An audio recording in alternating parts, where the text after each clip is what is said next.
Assalamualaikum warahmatullahi wabarakatuh. Nama saya Bina Rafani, saya dari 4203. Di sini saya akan menjelaskan tentang perancangan antena dipol untuk komunikasi frekuensi radio 11 MHz. Oke, langsung mulai aja. Dan antena itu memindah energi gelombang elektromagnetik dari media kabel ke udara atau sebaliknya. Dan dalam perancangan suatu antena, beberapa hal harus diperhatikan. Misalkan ada bentuk, frekuensi kerja, lebar bandwidth, dan impedansi masukan yang dimilikinya. Karena di sini kita akan merancang antena dipol, maka di sini ada pengertian antena dipol nih, yaitu antena fundamental untuk pemancaran dan penerimaan gelombang radio. Dan pola radiasi pada antena dipol sendiri itu adalah omnidirectional. Selanjutnya, untuk perhitungan-perhitungan ini sudah sangat familiar sekali ya di praktikum untuk menentukan jarak antara antena untuk auto L ini.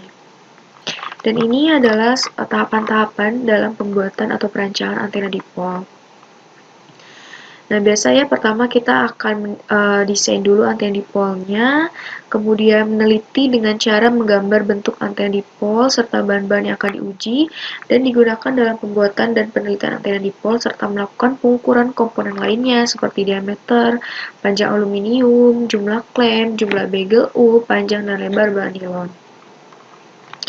Dan setelah melakukan tahapan-tahapan, di sini juga kita akan membuat blok diagram, di mana dalam perancangan antena dipol ini untuk komunikasi radio penerima dan pemancar menggunakan pesawat HF Alinco dan catu dayanya dengan power supply. Biasanya 0 sampai 15 volt ya. Ini contoh power supply-nya sebagai catu daya. Nah, ini tripod antenanya dan ini kita akan menggunakan SWR analyzer ya untuk mengukur SWR-nya. Nah, selanjutnya untuk gambar 10 ini kita masuk ke bentuk antena dipolnya ya. Untuk gambar 10 ini dia adalah frekuensi saat pengujian antena dipol, dan yang gambar 11 ini adalah hasil pengujian dari daya frekuensi radio antena dipol. Dan yang pertama ini ada pengujian SWR dan radio frekuensi radio antena dipol. Dan pada saat penelitian dalam uji coba antena dipol diperoleh nilai SWR atau standing wave radionya yang rendah dan daya frekuensi radio tinggi. Maka antena tersebut dapat bekerja dengan baik saat menerima dan memancarkan frekuensi sinyalnya. Dan ini adalah hasil penelitian uji coba antena dipol yang berbahan aluminium, dan di yang kedua ini, tabel kedua ini adalah untuk antena dipol yang berbahan tembaga. Dan dapat disimpulkan bahwa SWR antena dipol dengan bahan aluminium lebih baik daripada antena dipol dengan bahan tembaga. Dari tabel ini untuk antena dipol bahan aluminium kita dapatkan 1,6 untuk SWR-nya, dan antena dipol untuk bahan tembaga itu adalah 1,75. Selanjutnya ada pengujian antena dipol untuk komunikasi radio jalur HF, dan disimpulkan juga bahwa untuk komunikasi radio menggunakan antena dipol bahan aluminium dapat mencapai jarak dari yang terdekat, sehingga di jalur HF atau high frequency pada frekuensi 11 MHz ini dapat mengcover seluruh pulau dengan hasil yang baik pada saat komunikasi dan menghasilkan dB yang bagus. Dan selanjutnya ada pengujian antena dipol untuk komunikasi radio pada perbedaan waktu. Nah, ini ya perbedaan waktu seperti pagi, siang, sore, dan malam.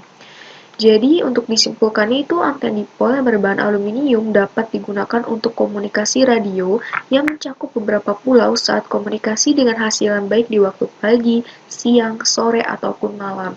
Dikarenakan pada saat pengujian diuji pada cuaca sedang cerah dan pada saat propagasi sedang membuka.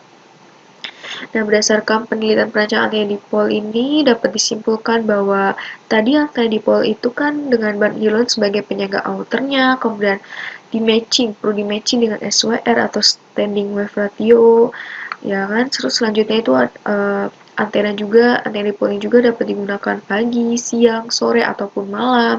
Kemudian dapat memancarkan menerima frekuensi sinyal jalur HF atau high frequency.